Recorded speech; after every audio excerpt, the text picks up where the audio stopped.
Hello and welcome to Crimewatch Roadshow, the programme that asks you to help solve the crimes happening where you live. Also today, the sneaky conmen who tricked their way into Maureen's home and stole her life savings. Well, it's 3 o'clock in the afternoon. You don't expect anybody's going to rob you. I don't trust anybody anymore. And we'll be finding out how DNA techniques are being used to bring sheep rustlers to justice. Today we're at West Midland Police's dog training unit at Balsall Common in Solihull. And Tina, I see you've got company there. Yes, Rav, a canine company, and you may be wondering why I'm wearing this. Well, meet Olaf. Later, I'll be finding out what it's like to be bitten by a police dog. And yes, I'm nervous, Rav. Not surprised. Good luck with that. First today, though, help us catch the arsonists who are ready to put lives at risk. Not once, but twice. On the banks of the River Severn, the city of Worcester is renowned for its magnificent cathedral and historic buildings. It's also home to a family-run takeaway business called Caspian Pizza. We've been trading in Worcester since the early 80s as a family, and it's a lovely place to be. We're well known within the community. We've actually seen generations grow up from being little toddlers attending to pick up their pizzas with mum and dad to being young adults. But in December last year, the pizza shop became the target of some very unwanted attention. It was a normal Thursday night. We were relatively busy, as we always are in Worcester. The festive period was upon us. We were getting ready. We were getting into the festive spirit, getting our orders in, getting ready for the big rush. At the end of the night, the staff closed up and went home. But in the early hours of the morning, 2 men approached the shop. One tried to force the door with a crowbar before smashing his way through the glass. His accomplice threw petrol across the floor and set it alight. Huge flames engulfed the front of the store, almost setting fire to the men themselves. They made their escape, leaving the shop ablaze. In the flat upstairs, 2 sleeping tenants were unaware of the danger they were in.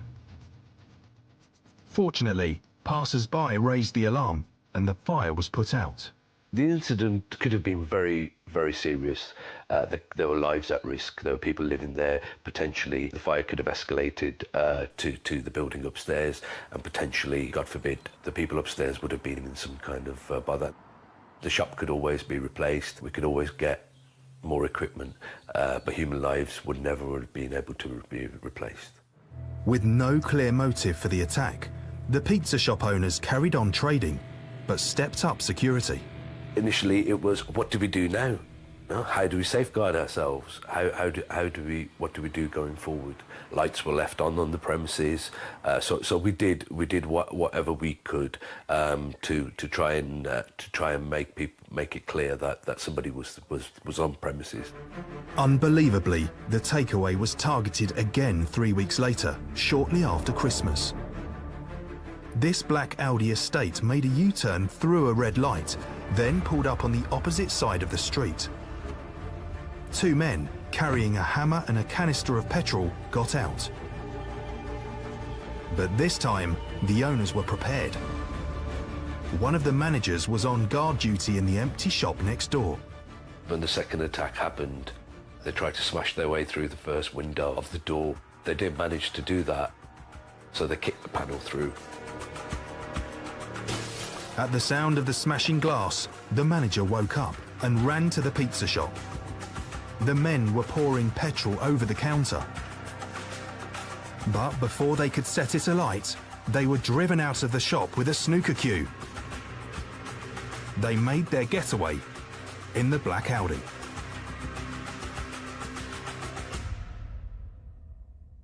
It was a complete mixture of emotions. There was the relief there. The fact that the shop was safe to an extent. There was also anger.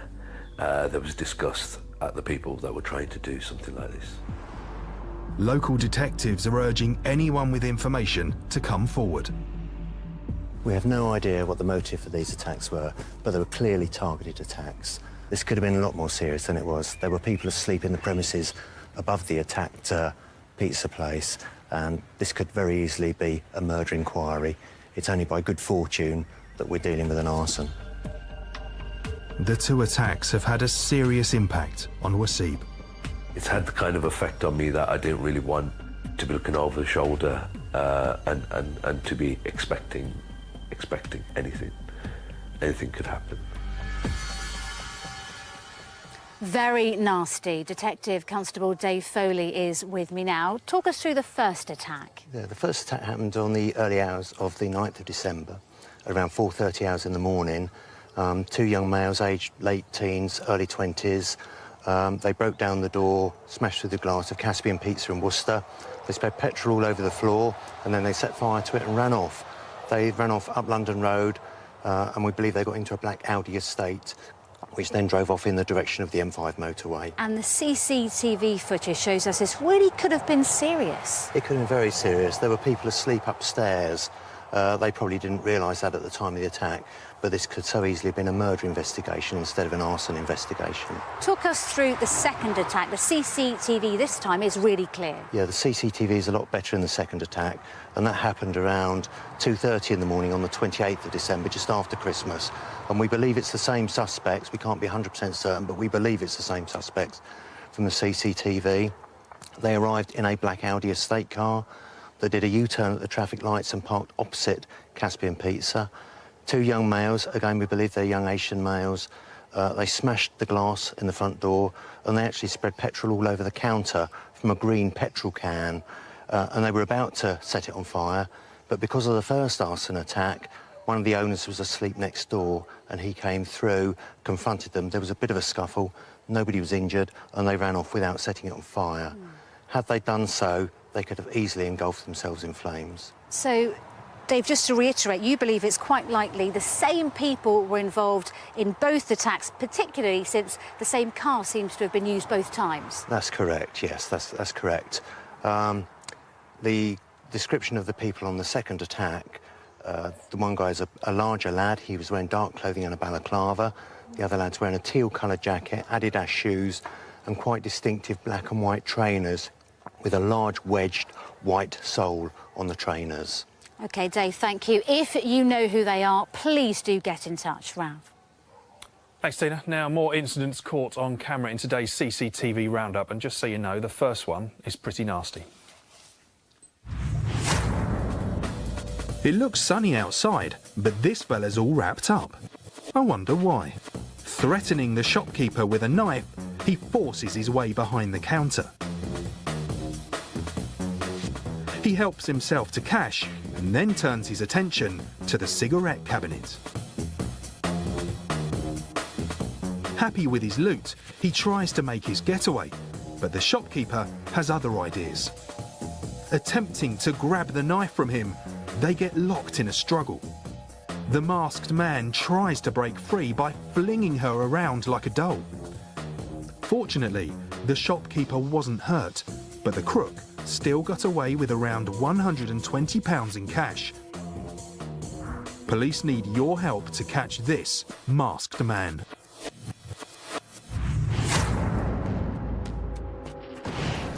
The day has just begun at this post office in Rushy Green, South London. Keep your eyes on this man in the blue cap. It doesn't look like he's up to much, just waiting around. But actually, he's biding his time.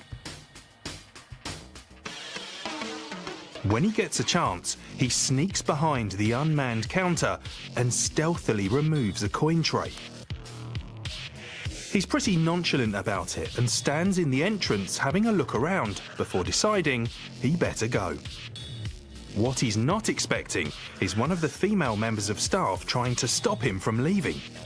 Down goes the tray, with its contents pouring onto the pavement. He's still keen on his loot though, and resorts to picking up the coins off the floor. Police estimate he got away with a mere £10. If you recognise him, give us his name. If you know the names of anyone you've just seen, then we need to hear from you. Now is the time to call. Call us for free on 08000 468 999, or you can text us on 63399. Text CW, space and then your message. Text will be charged at your standard message rate, or send us an email. That's the address, cwr@bbc.co.uk. Tina.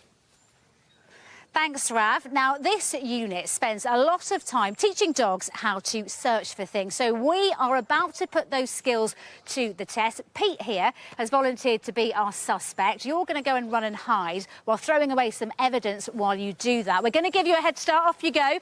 And in the meantime, we're going to take a look at some of the many ways they train dogs here. The West Midlands Police Dog Training Centre is one of the largest and most successful units in the UK. It houses 35 breeding dogs which produce up to 100 puppies each year.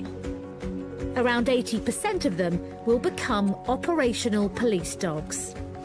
The most promising Springer Spaniel pups are selected for search dog training. We're looking at them from a very early age. We want to see that they've got good desire to go out and chase their ball, basically. Dogs that are very toy-driven are very helpful towards our training. We'll take them from the basics of how to find something, how to indicate on it, and then put all the package together to get the search dog at the end of the course. The dogs are put through an intensive 2-month training programme. Once the dogs are fully trained, we have a range of dogs that can search for firearms, illegal substances, cash and explosive substances. Paul King has been a dog handler for 14 years. His new canine partner is Cocker Spaniel Dash. Quite daunting after my first dog, Ben, who I had for 8.5 years. I see my dogs more than I do any of my family. My dogs are with me 24/7 because they live at home with us as well. So to have that working relationship with a dog is very, very strong. Today, Dash will be tested on his sniffing skills. He'll be searching for traces of drugs. For the purpose of this search, what I'm going to do is I'm going to put a cloth out that's contaminated with an illegal substance. I'll just place it in the wall down here, and this is what we will use for the indication training. OK, Paul, if you take your dog up to the wall, all I want you to do is to work the dog along the wall on the lead until we get an indication from him. Dash, sit, wait.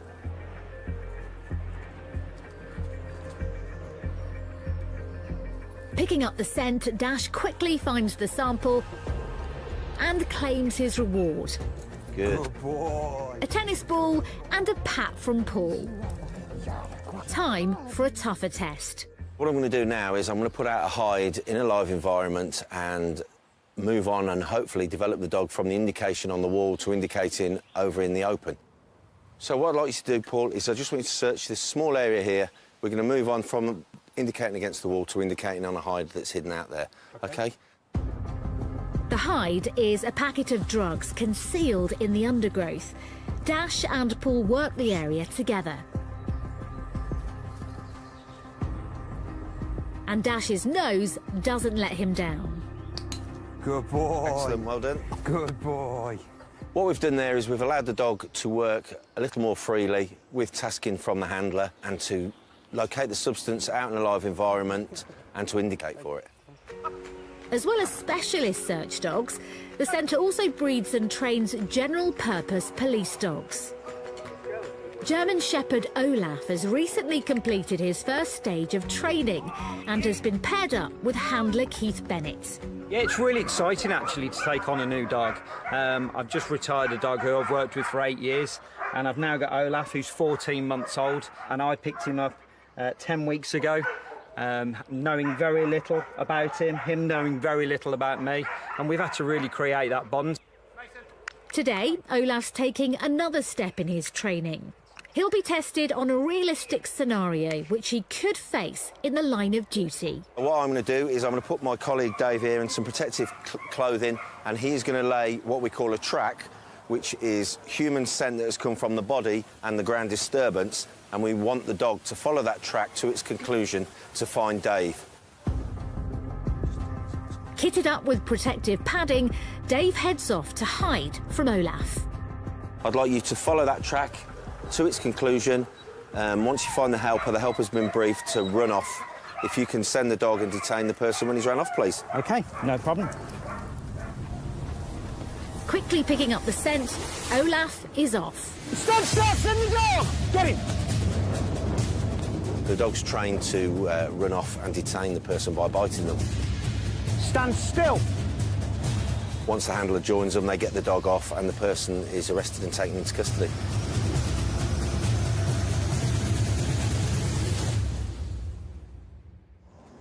Pretty scary stuff, and later on I'll be finding out exactly what it's like to be bitten by a police dog, and yes, I can't wait. Now, a few minutes ago, we gave our volunteer Peter a head start in a search exercise. He's discarded some evidence as he ran away, and now Olaf and his handler Keith Bennett, who we saw in our film, are going to track him down. Off you go! Dave Raymond is from the dog unit. Dave, talk us through what we're seeing. Well, he's doing a property search at the moment. He's located it really quickly. It's such a small area, and it's a little bit visual. He's gone off there because it's a large item. That was really fast. It's really quick. It just shows you how quick the dogs can pick up on a scent, and obviously that item is a larger item, so it was, like I say, visually, like I said. Yeah. Then. How long does that scent last for afterwards? It varies on the individual item. It could be depending on weather conditions, type of environment, but also the item that's been discarded as well. What type of objects do these dogs normally look for? Anything that's got human scent on it, so it could be a knife, it could be a hammer, purse, wallet, mobile phone. If it's got human scent on it, the dog will locate it. Right, he needs to find the suspect next. Yeah, we'll head across to the building. Pete obviously is fleeing to there and he will be hiding. Keith will give a challenge at the door. Right. And sending the dog to locate Keith. As soon as he gets in there, the dog should bark Police in to the front dog. of Come on now, send the dog. passive. Last chance. Come on, If send Pete the dog. decides to attack the handler or the dog will detain the suspect. OK, let's follow them through. As you can see, the dog's located there really quickly. He's been barking. Pete's decided to attack the dog, and the dog's now detained him. He's come off immediately, so the control is superb there for the dog. Yeah. He's come back to the bottom of the stairs, and he's now really, really calm with Keith. Yeah, that was really quick, wasn't it? Keith was completely in control the whole time, and Olaf's completely calm again, just seconds afterwards. Yeah, you can see police dogs are sociable. I wouldn't have advised going up and stroking a police dog. You can see he's done his job, and now he's switched off. The sociability is crucial for us. Well, a job well done. Thank you all very much. And later on, I'll be meeting the newest puppies on the block here at the dog unit. Good stuff. Thanks, Tina. Right, still to come on today's programme. The historic lanterns, which have been on the door of Chancel Primary School for 80 years, until thieves nabbed them. We want them back so much because how would you feel if somebody came to your school, jumped over the fence and got your lanterns? And the heartless gang posing as workmen to steal a pensioner's life savings. I saw a white helmet. I thought he was a workman. So I opened the door because I trust workmen. Well, you do, don't you? But first, in January this year, two friends were pushing their motorbike over a footbridge in Runcorn when they were subjected to a truly horrifying attack, which has left one of them, Stephen Curry, severely disabled. Stephen's mother, Doris, spoke to us about the moment she received the call to say something terrible had happened. And just to warn you, this is very upsetting. It was about 7:30, 7:45 when I got a phone call from Liam, just saying that they'd been attacked and Stephen had been stabbed. Like, it was so hard to see my son going out of my house that night on his motorbike. Well, and to come back and find him the same night in a hospital bed, near enough dead. Well, with me now is Detective Sergeant Steve Lodge from Cheshire Constabulary. Steve, clearly a terrible ordeal for the family. What do we know about the incident? The incident took place about 7:30 p.m. on the evening of Monday, the 23rd of January 2017. The two friends were crossing the footbridge that goes over the A533 from Beechwood to Hallwood Park in Runcorn. They stopped for a short time for a rest as they were pushing Stephen's motorbike, at which point the two attackers have come from behind with what is described as bats and bars and started to attack Stephen and his friend. OK, yeah, they were both attacked and both seriously injured. Yes, they were. His friend has a broken wrist. Stephen was stabbed in the eye with one of the weapons that he used, which has caused him to lose his right eye. And he also has an injury that's similar to a stroke, which has made him severely injured down the left side of his body. OK, well, we can hear now from Stephen about the devastating impact that it's had on him. I had to learn and walk again and talk again. I knew my arm again because I couldn't use my arm. I got a bit of leg brace because I got to walk on the walker aid and all that. I couldn't walk at first. Just so vicious. What do we know about the attackers? We know the attackers are both white males, both of slim build. One is described as being 5'7", the other being around about 5'9". They were both wearing dark coloured North Face jackets with the hoods up and Nike 110 trainers, and one of the offenders is describing as having some kind of scab or something near his lip. Possibly something on his lip, OK. yes. Now, also, the bike was taken. It's not been seen since. You were appealing for this as well. The bike is very important to us. Somebody will know where this bike is. It's a black Honda CR-V 450 off-road bike, commonly known as a scrambler with a blue seat. The bike hasn't been recovered. Somebody will know about this bike, where it is, may have been offered it to them for sale. So we are very interested to find any information about the bike. Any information on the bike, yes, of course, any information about the offender. Steve, thank you very much for coming in and joining us. Such a horrendous case. If you do have any information, please do call us now. Or if you prefer, you can speak to Crime Stoppers anonymously for free. That's the number there, 0800 555 111. Next, a theft that might not have seemed like a big deal to the crooks who did it, but has had a real impact on children and staff at one primary school. The former mining town of Rugeley in Staffordshire has changed a lot over the years, but the community's primary school has remained almost untouched since it was opened. The school was built in 1936 and the whole building has remained the same for all of those 81 years. So it's got a lot of history and we're very proud of that and we like to, retain that. The old building has always been very important to the parents too. The school is the centre of the community. All the parents, we're all friends. We all socialise together and meet together. We're very proud of our school. But in March, Chancel Primary School had some of that precious history stolen. It's an absolutely normal school day. At the end of the school day, the building is locked. The gates are all locked. The site is made secure.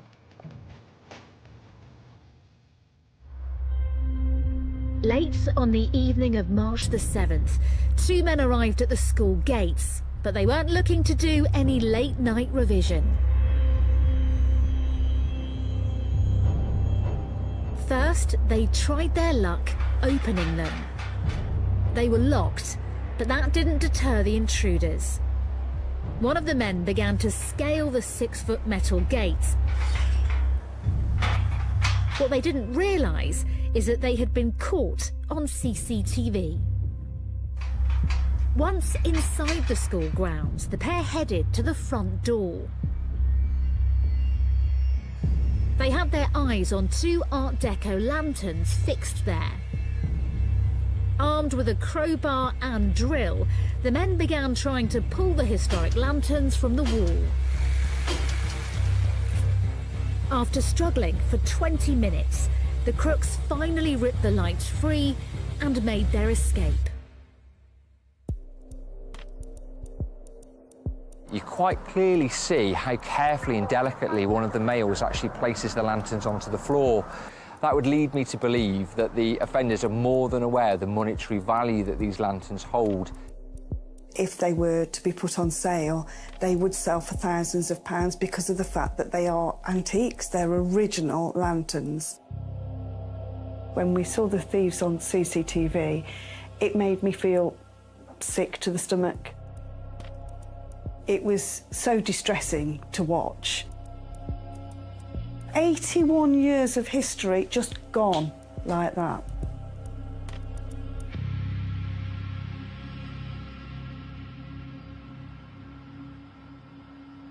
The impact has been felt by children and parents alike. It's a very sad thing that we've lost our lanterns. It's invaded our children's property. It's all the kids' property of every child that's ever been here since they were put up. It's just a shame that some petty thieves want to come and pinch some history. We want them back so much because how would you feel if somebody came to your school, jumped over the fence and got your lanterns? They're just not made anymore. They're irreplaceable. That entrance will never be the same now. Sergeant Jamie MacArthur is here. It's a pretty mean crime, isn't it? But you do have good CCTV of these two men. Yes, the school have managed to capture some really good CCTV footage of the offenders. And from that CCTV, I can describe the males as both white, in their 20s, medium build, wearing dark clothing and beanie hats. Now, a piece of the school's history has been stolen here. Clearly, these men knew what they were looking for. Again, absolutely. Both the offenders have gone to the location where their lanterns were kept. They've had with them items to remove the lanterns, a hammer, a crowbar, wire cutters, and then you see them very, very carefully removing the lanterns and also handing them over the fence to each other. So these were valuable, rare items. This wasn't a random theft? No, most certainly not. Again, from the CCTV and the way that they handle the lanterns, it's quite clear that they knew how much they were worth, which kind of leads us on to thinking that they would have distributed them through various different channels, either via antique dealers or by a specific metal dealer, again, which then would lead us on to think that somebody might know where they currently are. So you believe someone knows where these lanterns are and what happened to them? Yes, absolutely. And again, we urge anybody that if they recognise the lanterns or recognise the offenders to come forward for us, please. Jamie, thank you very much. If you can reunite Chancellor Primary with those lanterns or know who the thieves are, please get in touch. The numbers are on the screen. Rav. Thanks, Tina. Now it's time for a look at today's wanted faces, and we're starting with Man Nguyen. Police would like to question him in relation to a case of child cruelty after a young teenager was abandoned in a market in Hackney in London. He's 44 and has a Vietnamese accent. As well as Hackney, he has links to the Tottenham area of London, but also to Newcastle, Liverpool, Stafford in the West Midlands and Newton Abbot in Devon. This here is Jeffrey Major, although you may know him as Jeffrey Francis. Detectives in the Met would like to speak to him in connection to an attempted burglary at a house in West London. Major is 44 and is described as violent, so just dial 999 if you know where he is. Third today is John Delaney, although he also calls himself Bling Boy. Detectives would like to speak to him in connection to a burglary at an elderly woman's home where men claim to be from the water board investigating a leak but stole money. He's 21 and has links to Kent, Staffordshire, Manchester, Cheshire and North Wales. And finally for today is Mohammed Abu. Detectives would like to question him in connection to a burglary at a college in Kensington in central London. He is 23 and has links to the Romford area of East London.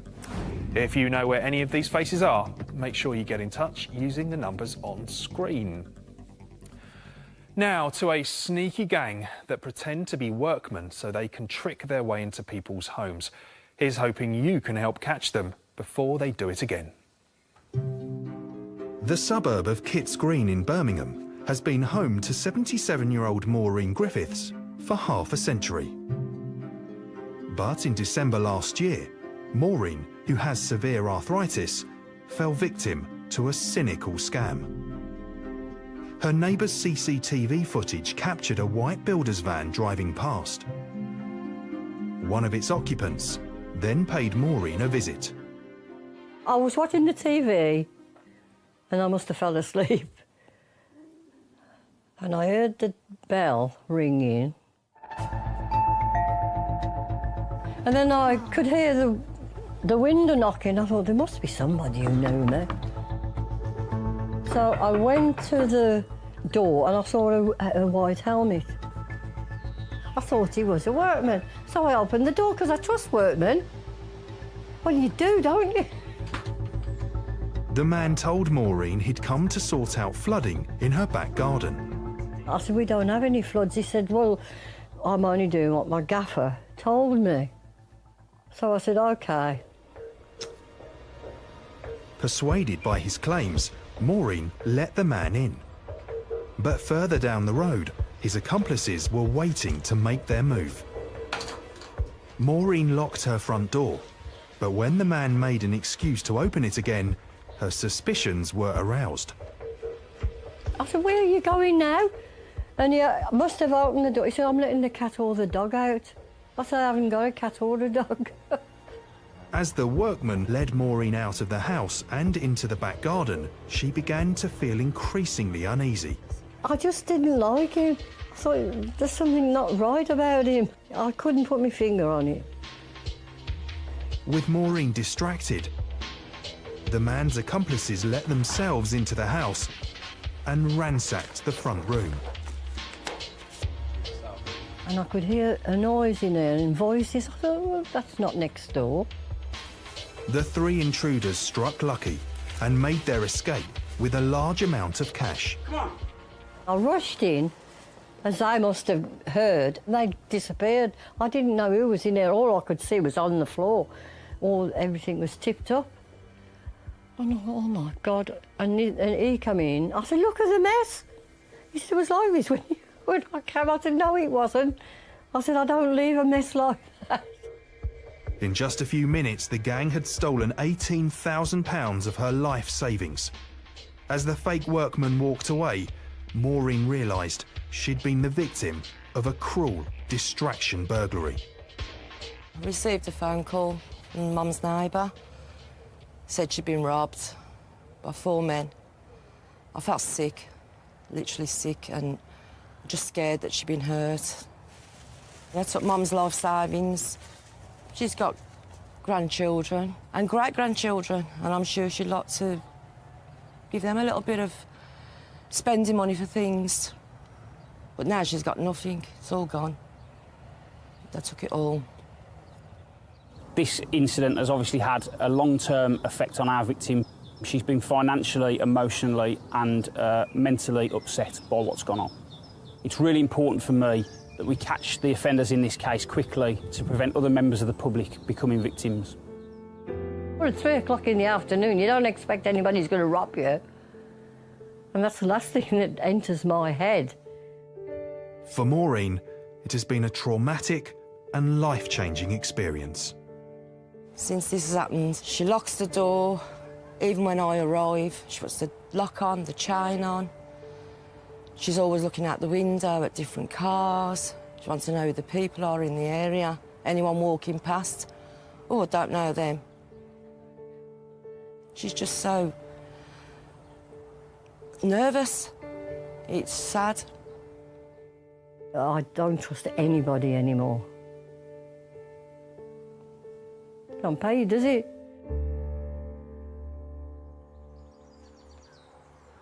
Well, Detective Sergeant Phil Poole is with us. This has been devastating for Maureen. She's lost her life savings.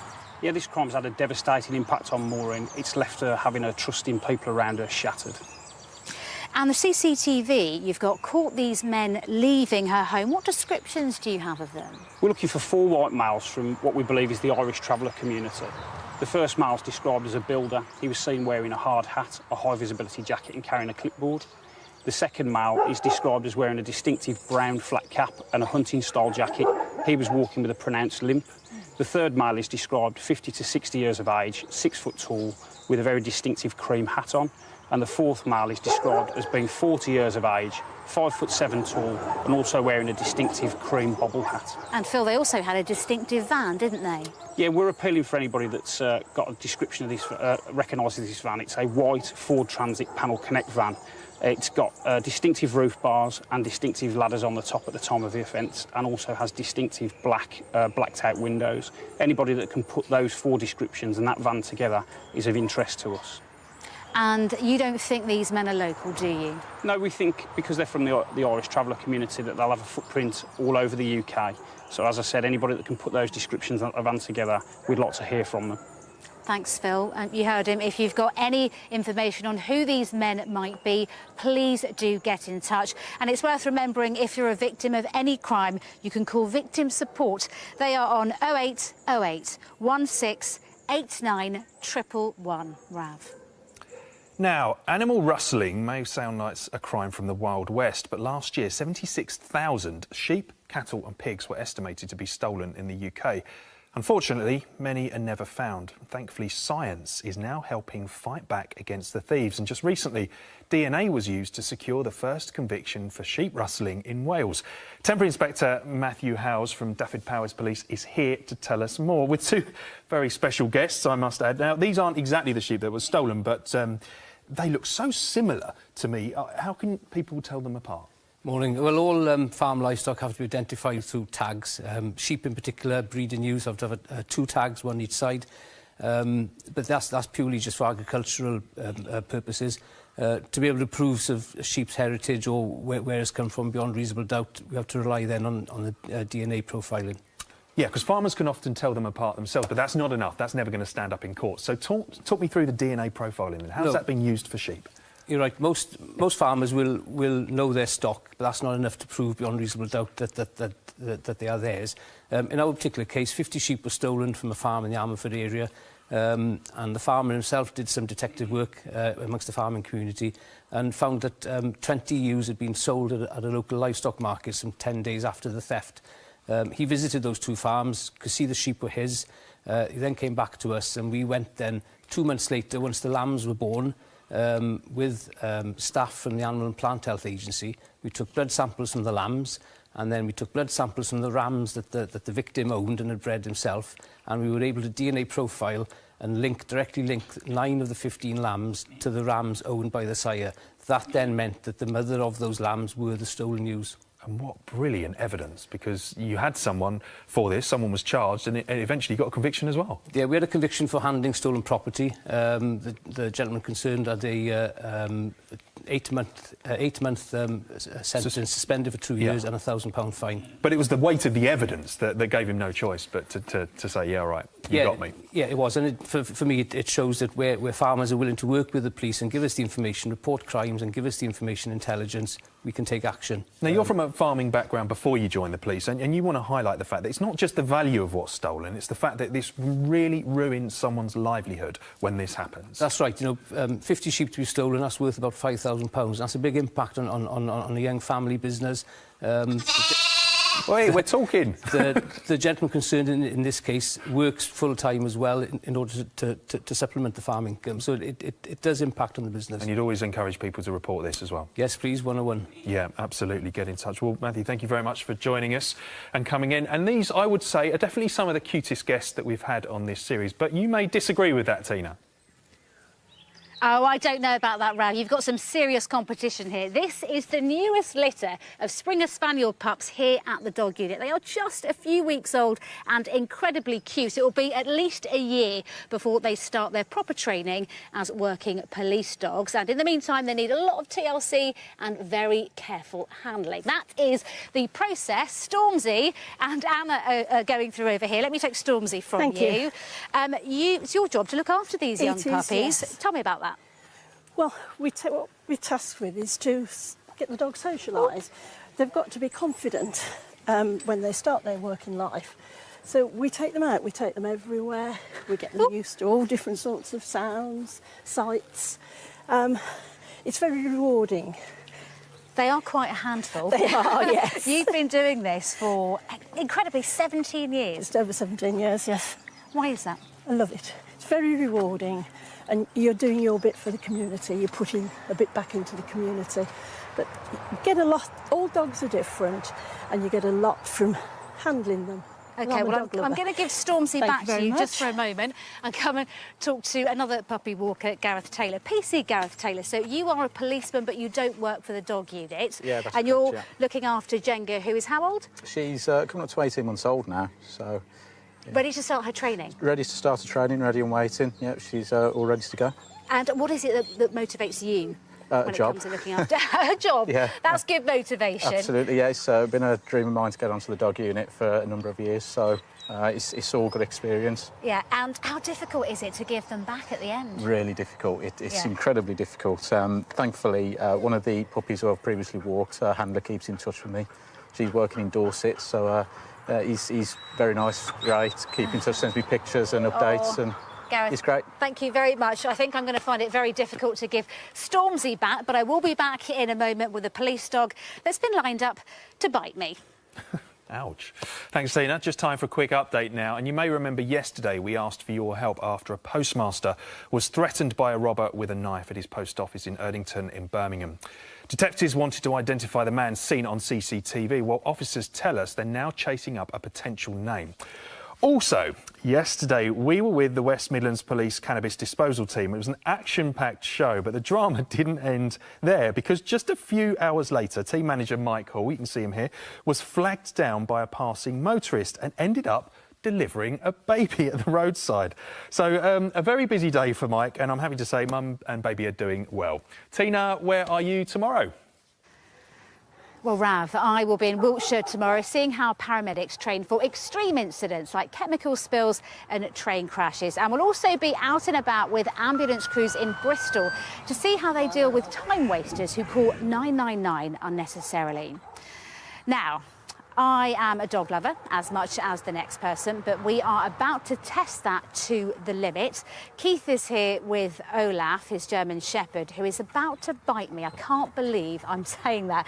Dave, talk me through how much control Keith has. Keith has got complete control of this dog. He's safe, he does all the obedience, you release instantly as soon as he asks you to. You're in all the safety equipment here, you've got the sleeves on, you're not going to become in any danger, really. So when you're off your arm, Keith will send the dog in to detain you. OK, should we do this? Are you ready? Not really, but let's do it anyway. OK, Sin. Get her. Keep fighting the dog. Yeah. Stop fighting him. Stop fighting the dog. Oh. Stop fighting him. And whenever you're ready, Keith will release the dog. Olaf. So instantly, the dog is released. That's the safety mechanism there. So as soon as Keith asks for that dog to release, he automatically must let go of that sleeve and then come back to his handler. OK, that was slightly terrifying. Even with all this padding, that was scary. I would not want to be someone who Olaf is chasing for real.